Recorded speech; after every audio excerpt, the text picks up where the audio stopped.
Everyone, this is Tim from Your Sec Studios. Today in this video, I'm going to show you how to download applications on your laptop. And this is very easy if it's running Windows because every Windows computer has Microsoft Store on it.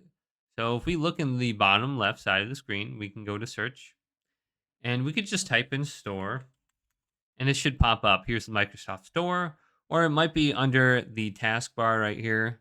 So we can just click on the store icon right here.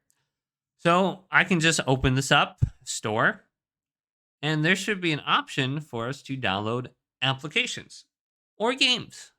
So we can scroll on down. Here's some trending applications. The most popular one, Discord, Netflix, ChatGPT, Zoom, Apple Music, Adobe. And then we can go to the next page here with Microsoft Teams. I'm not sure if that is one of the most popular apps or not. TikTok. Then we can go to the apps in the top left. And we can scroll on down under here and we can look at the other apps by different categories, etc. So here's photos and videos, etc. And it makes it very easy. Well, here's an Epson printer. Maybe I should go and download this one. Ooh, only has a 2.2 star though. That's not very good. So just look through here. Otherwise, you can just search for things. Like Netflix was one of those listed, and you can just get the Netflix app on here. And then a lot of times I just click on the app when it opens down here on the bottom.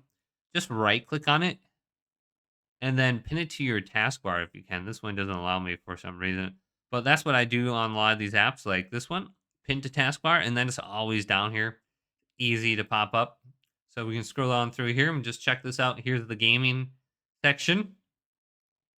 And then if we go to downloads, we can check our downloads if there's something going on, and we can check for updates too, and we can update our applications through this window.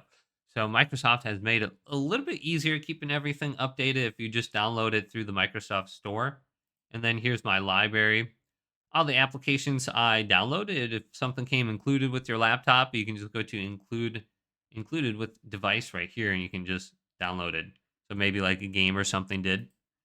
So you can just check out your apps and you can open them up right here if you don't want to go through the start menu. So go ahead and just check this out. Hopefully this video did indeed help you out. Did leave it a big thumbs up and subscribe to my channel down below.